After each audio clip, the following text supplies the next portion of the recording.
Welcome to another episode of Penetrate Radio. I'm your host, Lucy Baldwin. And today I have with me a certified existential kink coach, Rosie Leeson, who went through Penetrate with Layla and I. Did you go through the first or second round? Do you even know? Second, I think. It Was it? was Okay. last year it ended. Okay. Yeah. Okay. Yep. You tell us about yourself. Amazing. Yeah. So I'm a certified EK coach, but I'm also a sound healer and a tarot reader, and I have a master's degree in transpersonal psychology, spirituality, and consciousness. So I'm super interested in all things magical and witchy, and also have a bit of a background in psychedelic integration. So I'm also really interested in plant medicine work, and I guess just all of the intersection of all of those things. Amazing. I had no idea you were in the psychedelic integration world as well. Yeah, and that was this is kind of a perfect intro because after I did my master's degree, I did my thesis on psychedelic integration, and my plan was to do something sensible, like do a training in psychedelic integration and then be a psychedelic integration coach. And then that's when I saw Penetrate being advertised, and I kind of hit this crossroads. I was like, am I going to do this sensible thing of like training to be a psychedelic integration coach? Or am I going to do this weird ass training in like shadow integration that totally lights me up and feels quite unhinged and like bad and wrong and naughty? And obviously I chose that because it's way better, but also is like an amazing psychedelic integration tool. So It really is. That's actually yeah, because I started as a psychedelic integration coach, in, like, 2016 when that wasn't a thing. I was, yeah, like, really deep in the psychedelics, and I was just like, "We need integration," um, most notably myself, and then discovered, yeah, shadow work and EK as, like, the ultimate integration tools, really. 100%. That and practicing magic for me have been like the bridge between just ordinary daily consciousness and those like super transcendent peak states that you can get into with psychedelic medicines. Has been the best. Yeah. I'm curious, like, which medicines did you work with the most or primarily? Nowadays it's more mushrooms, but ayahuasca was, yeah, opened some serious doors for me that I think I just wouldn't have been able to get to with like regular therapy and stuff like that. Um but the thing with the ayahuasca ceremonies were like a lot of them were such massive experiences that I'm still integrating like a lot of them even now because they're such vast, weird, wibbly wobbly, non-dual experiences. Um, yeah, whereas I feel the mushrooms are like, watch this, I'm jinxing myself now. I'm on a mushroom retreat in May. I was going to say the mushrooms seem like a little bit gentler. Watch me just get absolutely bitch slapped by the mushrooms now in May. But yeah. How about you? Yeah, I was really into the ayahuasca scene, Yeah. and but also mushrooms, and I feel like I don't know. I feel like, ayahuasca is, like, otherworldly. It's, like, universe, whereas I feel like mushrooms are, like, earth, Earth, yeah, totally get that. Yeah, I'm on the same page, like, in 100%. the earth, you Yeah. know? And mushrooms are also very queer. They're so queer. I mean, they're such little phalluses, you know? And They are. yeah, and ayahuasca is so majestic. And Yeah, so, I'm like, totally with you. ayahuasca and the mushrooms are just, like, down in the earth, like, the humble. Anyways. Yeah, I'm totally with you. I feel like as well, at least for me, like the psychedelic weavings with the magic that I've been doing, like I guess I feel like a lot of the magic that I do is kind of like planting these little seeds in my life, and then I'll get these like little openings and glimpses and winks from the universe of like the magic weaving in my life.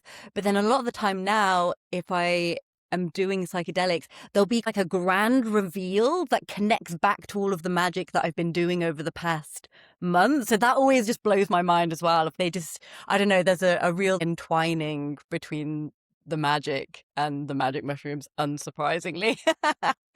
That yeah, I get a real kick out of.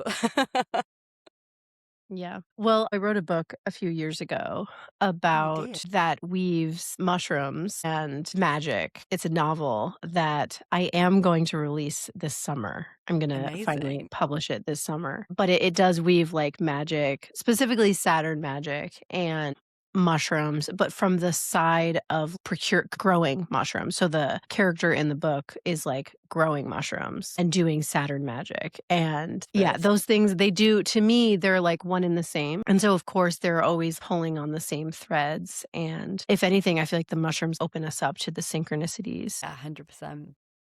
Yeah. Love that. Can't wait for that book. Sounds amazing. I really need to release it. I know. You do. Heard it here first. Well, I've been talking about it for like 3 years because I wrote it like 3 years ago. I wrote it Time. before AI existed. Oh my God. And now I'm just like, I yeah, love it's so that. silly. Anyways, so Rosie, I want to hear about when you first discovered EK. Yeah. Like, Okay. where were you in like in your life? What was that? Like, where were you on your spiritual journey? And then, yeah, if you have any good stories to tell about it. Yeah, absolutely. I love this question. Um, Yeah, so I guess I've already given a bit of context in terms of where I was in my life. I'd literally kind of just finished this master's degree in transpersonal psychology, spirituality, and consciousness. And I grew up um without any spiritual or religious beliefs, and I did science at uni. So I always had this kind of materialist science kind of worldview, and then had a psychedelic induced mystical experience in 2019, I think it was, that really just like shifted my understanding of reality. So I'd already had like a good few years of um yeah, like basically burning down my old materialist paradigm worldview, and then kind of reconstructing like what is reality and like what is consciousness, and getting into spiritual practices and like yoga and psychedelic medicines and all of this kind of stuff, and tarot and that all of that. um but I had never really done any shadow work. And I read Existential Kink and it fucking blew my mind. And so then I read it like 4 more times, and I got out my post-its and was like just fucking covering it in post-it notes and making all of the notes. And it just kick-started this process where I was having such a wild amount of self-seeing of little like shadowy things that I was doing throughout the day that I just could not see them before, and suddenly they were just like all brought into the light to like a wild degree. It was blowing my mind. And so then that kickstarted this process where my sense of self just started like expanding and expanding and expanding. And there was a period of time, maybe for about 3 days, where I was in like a borderline psychedelic state of consciousness. And I managed to like stay grounded. And I'm also really glad that I had like an academic background in these types of states of consciousness, because it meant that I didn't go like completely off into cosmic states of consciousness and kind of lose touch with reality. I remained pretty grounded. But I went through this process of just realizing how much secret, shadowy pleasure I was getting in some of the things in my life. And then as it was expanding, I was also seeing like the collective human shadow as well. And I had this experience of going to bed, and I was like laying asleep. My consciousness was getting flooded with all of this stuff from like collective human unconscious, basically. And at that point, it was like I was like, oh my God, like this is really intense. Like I'm not sure that I can hold this. Like this is a lot, actually.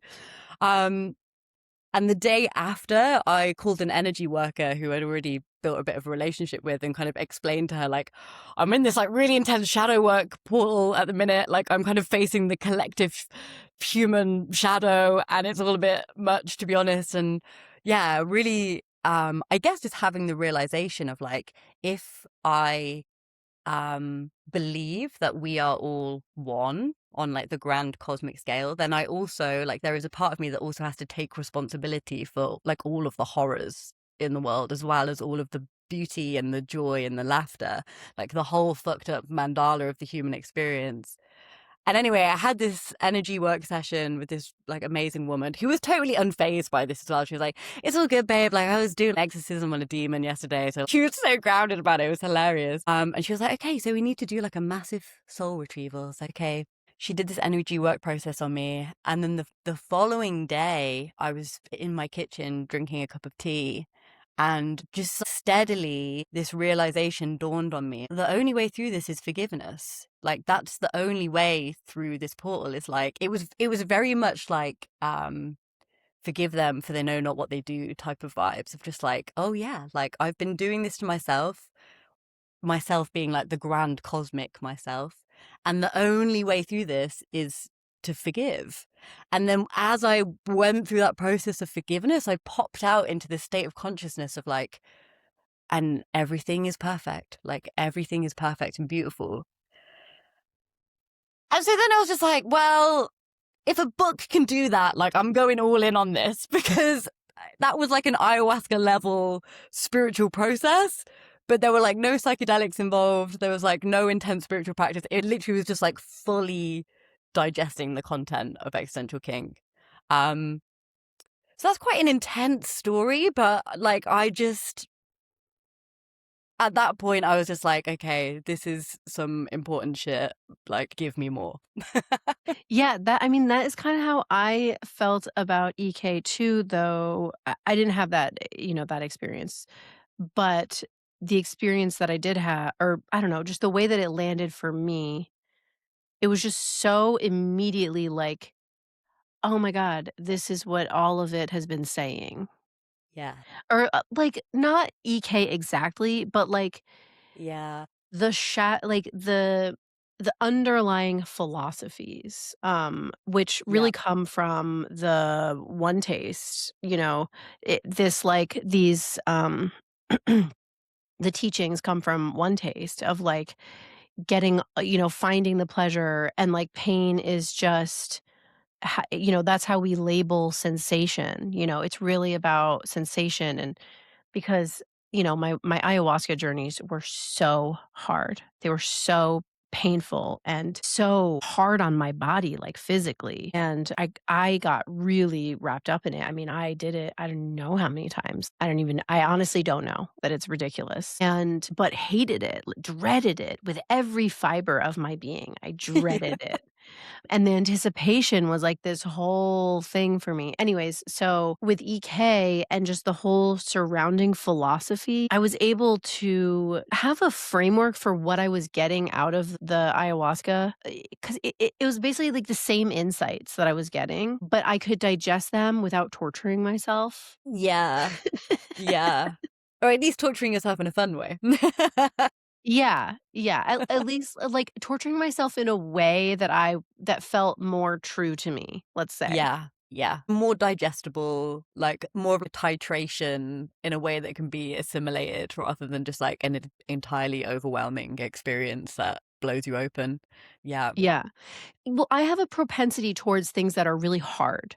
Like, I really Yes. like to I have a real kink for, like, challenging myself and, I'm gonna do this really hard thing, and that's gonna make me, like, really awesome, or it's gonna I don't know, like, I'm gonna grow, like, that's kind of how I approach my growth, and so I'm really always committed to doing it, like, the really hard thing, and then, like, and with this, it was kinda one of the first things in my life where I was like, "Wait, there's an easier way. There's Yeah. an easier way." Don't have to go down this incredibly, like, physically, emotionally, spiritually intense path. I can just take this slightly easier route. Yeah, I feel you. Yeah, I don't have to, like, blow my whole self open and, like, vomit everywhere and, like, just and, like, lose, like, 3 days of sleep and, like, travel all over the world on debt. Like, I actually just don't have to do all of that. Yeah, yeah, yeah, 100%. I totally feel you. I feel like the the level of insight that I get out of EK is honestly like easily on par with a lot of the insights that I've had like through in really intense psychedelic experiences. Which just blows my mind because I guess there's a part of me that's holding a story that's like more intense equals like deeper and more juicy spiritual insights and like I just know that now not to be true. I get like, yeah, like another story, I guess, that ties into this, like a meditation retreat that I was at recently at the start of the year. Um, it was like a 6-day silent meditation retreat. And I do a lot of EK practice kind of like secretly when I'm at a meditation retreat, because they're obviously like giving you a specific kind of meditation framework that you're supposed to be doing. And I'm just kind of like, haha, I'm doing secret EK and they don't know about it. Um, but one of the things that you had to do at the meditation retreat was an hour of chores every day. And the chore that I had at this particular retreat was mopping the dining room. And the layout of the dining room was such that I had to mop this section of floor that was like directly in between like a door that went outside into the grounds. And then on the opposite side, there was a door that went into the house. And in between, there was a coffee station. So it was like a really high traffic area. There was people just like walking inside, outside, making cups of teas. So it was like impossible mop job because you're mopping the floor, people are walking over it, da da da. Like, it was just the impossible mop job. So I was there with my bucket and my mop, and I was turning it into this like little game where I was like mopping this floor, and it was really interesting seeing how people would like react to the mopping. Like, some people would stop and they'd kind of like be a bit unsure about whether they could like pass through the wet floor, and some people would kind of just march over anyway and like not really take any notice. And every time somebody walked through the freshly mopped floor, I was kind of like internally feeling this, like a little delicious bit of resentment, and like I kind of had this sense of ownership over this piece of floor, even though I had absolutely no right to feel ownership over this piece of floor. I actually started feeling like a little bit like, the kind of troll under the bridge archetype that you get in fairy tales, where I'm like, I kind of want someone to give me some gold coins before they can pass through this bit of floor. Anyway, like before EK, I honestly wouldn't have allowed myself to feel the kind of begrudging resentment of people walking through. I would have just been like, no, I'm not allowed to feel that because that's unreasonable. I'm very saintly at this meditation retreat and I should just be grateful for everybody here who is like walking through my mop floor. I should feel compassion for all of these beings. But I didn't. I just EK'd the whole thing. I was like really getting into this like weirdly resentful mop goblin that I was turning into. Anyway, so I was like really enjoying that. And then later I'd finished doing my mopping and I had to take my bucket and mop outside. And as I was journeying with my bucket and my mop, I had to walk through somebody else's freshly mopped floor. And it was like this complete flip of roles where I was like, oh, now I'm the one like walking through her freshly mopped floor and she's the mop goblin. And like the insight that I had, it's like such a silly story and like how it came about. But the insight that I had was like this, in being deeply grateful for the people walking through my freshly mopped floor and like generating this delicious sensation of resentment that I was really experiencing as like so fun and delicious. I was then able to like really give gratitude for being in the reverse role and like, oh, I now get to give that gift to somebody else. And just seeing this whole kind of like mandala, it was this real sense of like wholeness that came to me in that moment of like, this is all we're doing. Like, we're all just like inflicting these sensations upon each other and like swapping roles in doing that. And like the whole thing is beautiful and amazing. And the more that you can give yourself like permission to just enjoy those sensations, like the less you end up kind of resenting other people or making it into a drama. Like, it just becomes this beautiful dance, like this silly little game. So anyway, yeah, that was another just like silly little story. I love that. Yeah, no, I mean, that is such a poignant, uh, observation of how we are all just, like, getting to inflict and impose and then be inflicted and imposed upon by each other, just going around and around, and it, geez, is so much more fun when we're just like, "Oh, this is a fun game that we're playing." Yeah. And just being and, embracing the mob goblin, you know? Embrace the mob goblin always. Yeah. I think it definitely, like, as a recovering people pleaser as well, learning to enjoy and accept the sensations of those like little friction points with people, and learning to be okay in inflicting that upon other people, and also enjoying it when it's then inflicted upon me, is like, it's such a game changer. Like, just opens up whole realms of possibility that weren't there before. It's just, yeah, I love it. Yeah. Yeah. Yeah, because it's you are gonna just do things that people aren't gonna like. Yeah. There's just no way around it. There's There's just no way no around it. way. There's no escaping it. Yeah. Well, so tell me, Rosie, so this was a recent, meditation retreat. Yeah, that was in January, yeah. Yeah. Do you still do, like, psychedelic integration coaching? Like, is that the work that you do with people, or is there different. I do a bit of psychedelic integration work, but my primary modality now is EK coaching, just because it is so fun. And I don't know, I feel like a lot of the people that I end up working with have already done a lot of therapy, and they already have like a grounding in spiritual practice. But there's usually a bit of a sense of like being a bit bored with like the spiritual new age scene, and the kind of like, I don't know, the fluffiness around it, and the kind of like boring energy in like the wellness space, where it all just gets like a bit repetitive and kind of inauthentic. Um And so that's also something that I really enjoy about EK as a kind of frequency and vibration, is just like permission to be yourself in whatever shape that is, um, rather than having to fit yourself into kind of a cookie cutter shape of what a spiritual person looks like.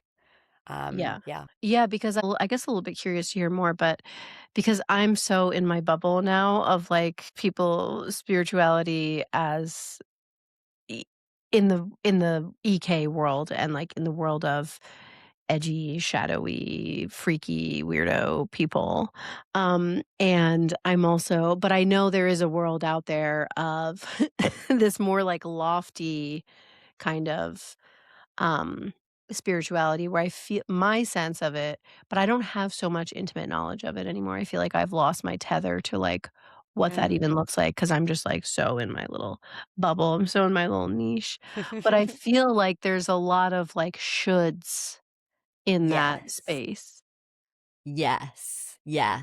L a l It's actually quite puritanical, I think, a lot of the time. Like, it almost feels like a bit of a hangover from, like, um, kind of Christian dogmatic, puritanical type of stuff of, like, yeah, I shouldn't do drugs, and I shouldn't drink alcohol, and I shouldn't smoke cigarettes. I don't know why all these are substance-based, like, examples, but it's, like, what comes to mind. And I guess even about, like, how and, like, I'm just gonna wear natural fibers, and, like, I'm only gonna eat the food that is completely pure and healthy for me, and, like, a lot of that type of stuff.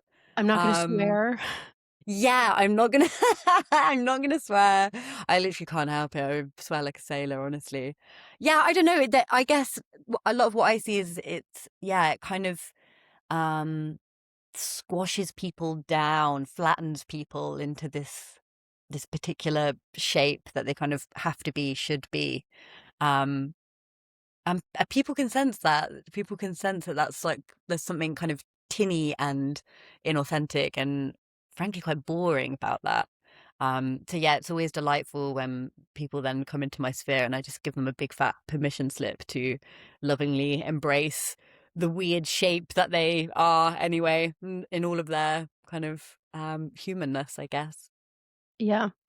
Yeah, I mean, as you're saying that, I do that is where I was with even Yeah, in the world of, like, ayahuasca, like, I had gotten definitely. to a very puritanical place, and Yeah. my husband at the time gave me a hard time. He was like, "You are so puritanical and, like, Yeah. extreme," and but I have seen, like I do notice this trend where there's, like in that world, there was so much like, virtue signaling, there's Yeah. a lot of signaling of how spiritual and whatever whatever a person is. And then but then when people move into the world of, like, shadow work, they start to vice signal, and Yeah. so then it's like, "Look how naughty I am." I'm so naughty. Yeah, 100%. And Yeah. that's so to me, it's like both of those are unintegrated because Exactly. neither of those is truly authentic. Yes, 100%. It kind of comes back to this like mandala of wholeness thing again. Like I saw a shadow work coach on Instagram the other day. My friend had like pinged me a post that she'd uploaded and it was like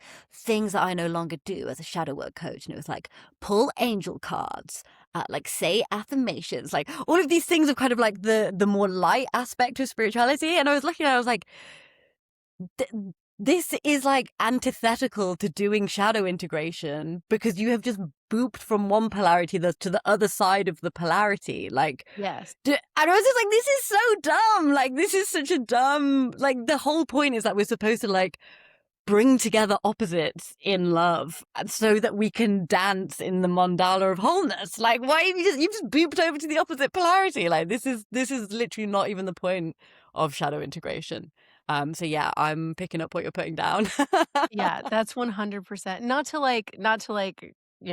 Be rude about what other people are doing. I mean, I went through this myself. So, like, it's Yeah, just I feel like it's just a natural part of the process is, like, first, just like, you come from the place of, like, wanting to be really virtuous, and then it's yeah, like, "Oh, now I can be naughty," and that feels exciting and juicy. yes, But yeah, then from there, that's where you come through that into discernment of, like, "But I still like angel cards," or maybe I don't anymore, and, like, yeah, "But what is this really all about?" Well, it's really all about self-love. yeah, That's what it is. Shadow work is about, like, holistic self-love. It's, like, true self-love. It's, like, yeah, it's deep, unencumbered, unconditional self-love.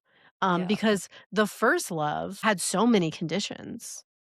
And then the second stage is almost a rejection of that love. And then the third stage is, like, integrated love, unconditional love.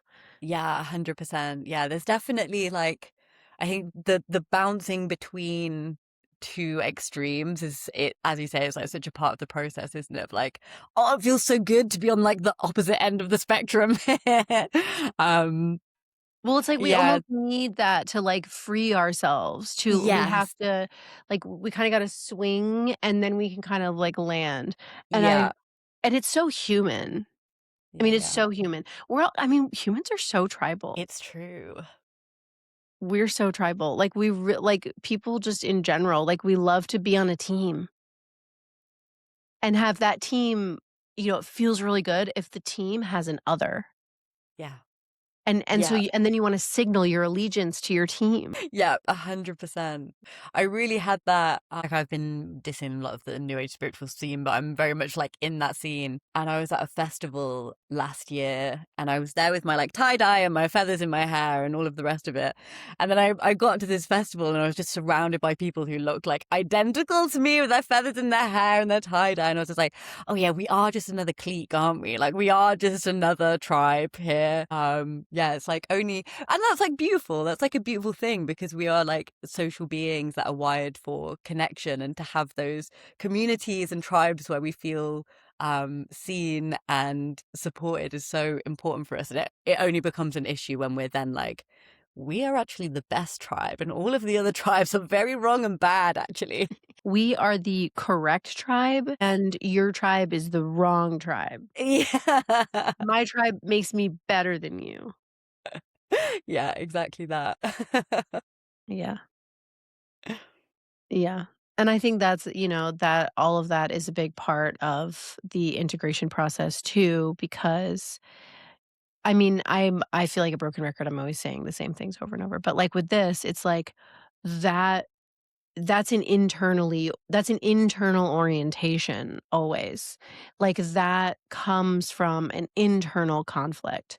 When we're projecting that outwards, it's like it's always, it's always a reflection, a mirror of what's going on inside of us. So it's like, okay, well, where are and that's what shadow work is all about, is like integrating those parts. So anywhere that you're like noticing that you're having to be better than or other than or whatever, it's like Yeah. there's an internal representation of that that can Yeah. be worked through, and that is how you resolve it. Yeah, definitely. It's making me think of like I don't know, a metaphor that I always like to use on this topic is expanding your color palette that you can paint with in life. Mm. Um I think it was probably in the Penetrate training, actually. I remember Layla sharing a story about integrating her inner gym bro after like growing up in a family that was like quite book smart. And I really loved that. It's like really stayed with me. And I just really love this idea of, yeah, like where has your tribal identity become rigid? And actually, like, is there another color out there? Is there another mode of being? Is there another type of role that actually would, if you were willing to inhabit that energy, that would really expand and benefit your life? But at the minute, you're not, because for some reason that part has become exiled or bad and wrong. And I guess this is also relevant for a lot of like spiritual business people, right? Who don't want to lean into the entrepreneurial aspect of that. Like it's been really helpful for me of just thinking about the archetype of the merchant, and like how actually the archetype of the merchant in humanity is like is as old as humanity itself. Like we've always traded things, whether that was like rocks and cattle or whatever, or whether it's like digital cryptocurrency or whatever. um but like that archetype isn't bad or wrong. It's just a particular way of being in the world. And actually, can you expand your color palette by inhabiting that role? And how will that like broaden the horizon of your life? So yeah, I really like that as a metaphor as well for integration.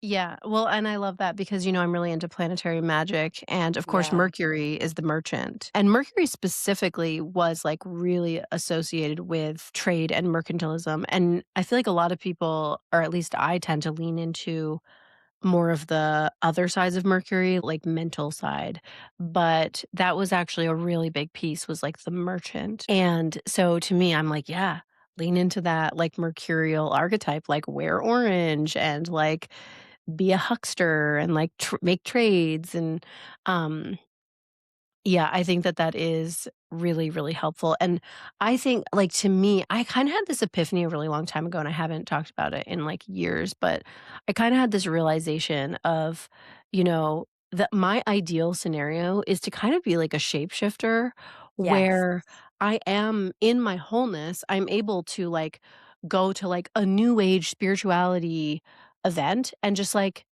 not have to be different from those people. Like, just go there and be, like, myself, but, like and have that just feel really good and be beautiful and just, like, fit in with those people, but then also be able to go to, like, a weird, naughty, like, kink thing and, like, play and get into that and, like, not have to be, like, the different from those people, just be able to be myself in all the, like, different things and have these, like, different aesthetics that we can pull from because we have this, like, holistic sense of ourselves, and we are so vast, and we do have all of these different like, colors in our palette, so it's like, yeah, I can, like, rock on with the, like, new age love and light crowd, and I can also and, like, maybe I don't 100% agree with everything that they're saying, but it's like, I don't have to make that about me and, like, start, Yeah. like, a fight with them. I can just be like, "Yeah, that is true. There is a truth to that." And Yeah. everything, of course, has nuance and, like,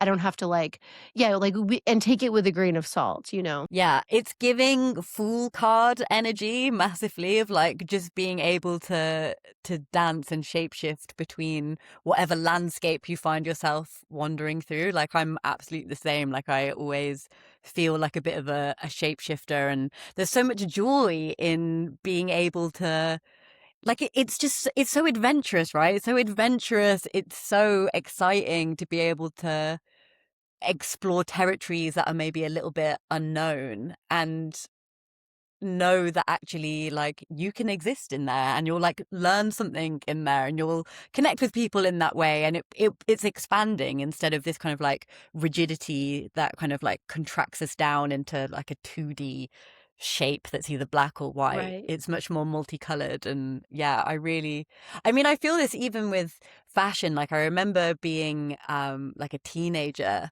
I'm having a bit of like an identity crisis of like, what's my fashion? Like, what's my style? And like, what kind of group do I fit in with at school? And like really wanting to be in that box. And then now I'm like, wow, my wardrobe does not make sense. Like I've got like such vastly different styles in my wardrobe. And even just like speaking as a woman as well, like the clothes that I want to wear when I'm like wildly premenstrual are so different than when I'm in my inner spring or my inner, like it's so funny. Whenever I'm in my inner spring, like I'll get out these kind of like long midi skirts that are kind of like, I kind of feel like a little medieval peasant where I'm wearing these skirts. Like they're very like feminine. And then like I'll hit another point of my cycle and I end up in these like quite masculine androgynous outfits. And like, I don't know, it's just like playing dress up. It's like all of life is getting to play dress up basically. Yeah. Yeah. No, I love that so much. I love that so much. Yeah, and I feel like and I do think that there are people who have the experience of, like, feeling really tied and, like, true. Like, there's this big, like, solid kind of, like, truth of, like, who they are, and I think that really works for some people. Yes. Yeah, I don't know. I really feel that as well. I find this really, I guess that's like really alien to me. So I also find that like deeply fascinating. I'm like, wow, you're just so solid, like a mountain. Like this is amazing. Yeah, like, you, like, really know who you are, and you're just, Yeah. like, happy there. I have always had this, like, deep, deep, intense resistance to being put in a box. Yeah. Like, just that anything that I feel like I'm being put in a box, I'm just like, I can't no. Like, that is such a no for me, like, I can't. I won't. There is such, like, a I don't know what it is, but, like, I need to be more fluid than that. It's that very mercurial type of energy again, isn't it? I really relate to that. Yeah, I'm like, I'll wear that f I'll wear the costume, like, I'll play in the box, but don't think you're gonna shut that thing on me, like, I'm gonna climb out when I feel like it. I love that. I love that so much. Yeah, I used to think, like, that I would never be satisfied with one partner Yeah. because I was like, when I first got together with my husband, I was like, "Dude, I've tried this, like, no one man can satisfy me." Like, I'm just poly because there's no one man because I'm too, like, all over the place, and, he was just like, "I don't think so." Like, I don't think that's gonna be a thing, and it never has been. I don't know, it's been 10 years, and so far, I'm, like, so deeply satisfied by him. Um, I love that. I'm so curious about this. Like, can you articulate like why that is? Like what kind of like itch has been scratched there? I also love his confidence of just being like, that's not a thing, babe. he's so Don't worry confident. about it. He's like a unicorn man who has, like, no insecurity. Like, I don't know, he, like, won the lottery in that he's just, like just genuinely, like, really doesn't have he, like, doesn't understand, like, male insecurity. Like, when he sees it in other men, he's, like, can't relate at all. It's so weird. I mean, I don't know, 'cause I was that girl, like, I had relationships with, like, jocks. I had relationships with musician types. I had relationships with, like, nerdy guys, like, I was really into nerdy guys, like, I liked all of the guys, like, I actually laughed because my dad does this, like, he has, like, dated men of every, I don't know, he's really into, like, sampling all of the men, like Faye, yes. Exactly, like, yeah, but I don't know, my husband has like, he is athletic, and he's nerdy, and I don't know, he's just, like, my match, I guess? I don't I know. love it. I love Yeah. it. That makes no sense and I love it so much. Yeah. Is he a mountain person? Is he one of these people who's just like really steady in his identity? Or is he also like a bit of a shapeshifter? He's, like, weirdly unidentified. if that makes any sense. Like, Who he is does this man? well, 'cause he doesn't, like, signal like ordinary people, but he's also not a social person. He says I used to say that he was antisocial, but he would be like, "No, I'm not antisocial, I'm asocial." Which means just, like, non-social. Like, antisocial is, a like, you don't want social, and he's like, "It's not that I'm against it, I just am not it." So he doesn't, like, need to fit in with any do you know what I mean? Like, he's just Yeah. I'm feeling it's like you're the paint and he's the canvas, you know?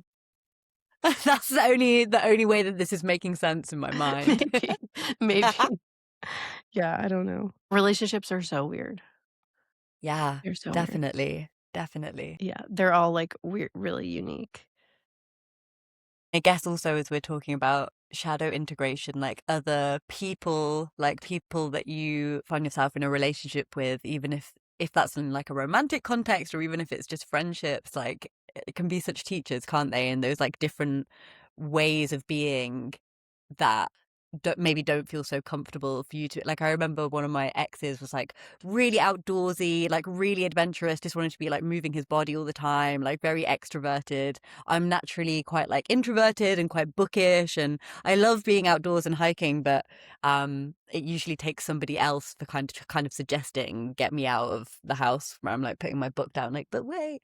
um and yeah, definitely like that's such a thing, isn't it, in relationships of kind of like teaching each other and complementing each other's strengths and weaknesses, like this kind of relational integration thing that happens as well. It's so beautiful. Yeah, yeah. Well, Rosie, I'm curious to hear more about your because you have so many great stories about your work with EK. I'm curious if you have any other, like, good stories or more sort of, like, recent like, what are some good breakthroughs you've had with EK? Yeah. Okay. Like, I have another meditation retreat story actually, because as I said, I can tend to do a lot of EKing at a meditation retreat. And this was like a bit of an insight around shame, actually, which I know in the EK book, one of the ideas is that like shame is the magic killer. And actually the kind of more you can put shame down, the more you can open up to enjoying things. But I also remember you and Layla speaking about like, but you can also EK shame. And that has been extremely interesting and fruitful in my own EK practice. Um, and yeah, this other meditation retreat that I was at one time had this really magnificent breakfast buffet involving a lot of like, it was porridge, but then like a load of different toppings for porridge, like all of the best possible porridge toppings that you could possibly imagine. Um, and I found myself like loading up my bowl with like an unreasonable amount of porridge because I had only recently discovered that I liked porridge as well, just randomly. So I was really on the porridge hype. So I was really loading my bowl up with porridge and then really going to town on like the most sugary, like intense porridge toppings, just like really like layering them on. And as I was watching myself do this, I was really aware of this shame that I was feeling, this kind of like warm, tingling sensation in my face and in my cheeks. And I was like, oh yeah, I'm like feeling this porridge shame actually around like how much porridge I've got in my bowl and like kind of this story in my head of like everyone's going to be looking at how much porridge I've got in my bowl and all of my toppings and they're going to be judging me. Um and so every morning I got up and I started EKing this like porridge shame that I was feeling. And I started really enjoying it. Like I started really enjoying this strange little game that I was playing with myself of feeling like really vulnerable and a bit too much every morning with the porridge buffet. And so by the end of the retreat, it was an experience that I was thoroughly enjoying. Like I was really loving it. And then went back to the same place like a year later. And I was literally telling my friends, like, I can't wait to go back and experience the porridge shame. Like, I'm so excited for the porridge shame experience again. And I got to the buffet, the little porridge buffet, was doing the same thing, like layering on my, and I just felt no shame. And I was like, oh, I've like EK'd it so thoroughly that pattern has just completely dissolved. And I was actually kind of disappointed at that point because it had been so fun for me. But yeah, that was like a really visceral experience of like, actually, if you just let yourself like thoroughly go into an experience, into a pattern, that eventually your psyche does just like get bored of that, and it kind of dissolves. I was like so shocked that I was like, where has the shame got? It's literally completely disappeared. It was such a trip. That is so funny. You guys and your English food. I don't even think that I know what porridge is. Like, when I You hear don't know what porridge is? I imagine, like, wet oatmeal, but I actually Yeah, still basically. Oh, okay, okay, Yeah, basically wet oatmeal, pretty much. Yeah. okay. Interesting. I've ever actually had porridge. Porridge is life. Well, thank you so much. This has been such a delightful conversation. Thanks for coming on. Thank you so much for listening to another episode of Penetrate Radio. I have a free guided existential kink practice. If you are somebody who is new to this work, if you're new to EK, if you haven't read the book, if you're just not a reader, or if you need a refresher, you can get this. You can download it right now for free and use it to learn how to do EK and just follow along as a guided practice. It is meant for beginners. So I just want to let you know that that's available, and you can find it at the link in the description. Also, in the link in the description, you can find more information about our membership, Dominion, a field of radical approval. Dominion is less than the cost of a single manicure each month, and it's just a wonderful place to do this work in community. We have seen time and time again that being witnessed and witnessing others in this work is wildly helpful and validating.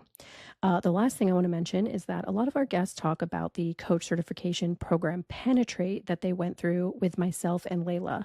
I want to let you know that we are going to be offering that same program again in 2027, and you can find a wait list in that same link if you're interested. In getting information about that when it becomes available. And I think this goes without saying, but if you see anyone else offering a program called Penetrate that is also a coach certification program related to this kind of work, that is absolutely not the same program that Layla and I have taught, and that the people in this podcast are talking about when they talk about our coach certification program, Penetrate. So I just wanted to make that super clear. Layla and I share a lot of hard-won wisdom through that program. So if we're not the ones teaching it and offering it, then it is definitely not the same program. Thank you so much for listening to another episode of Penetrate Radio, and I will see you in the next one. Ciao.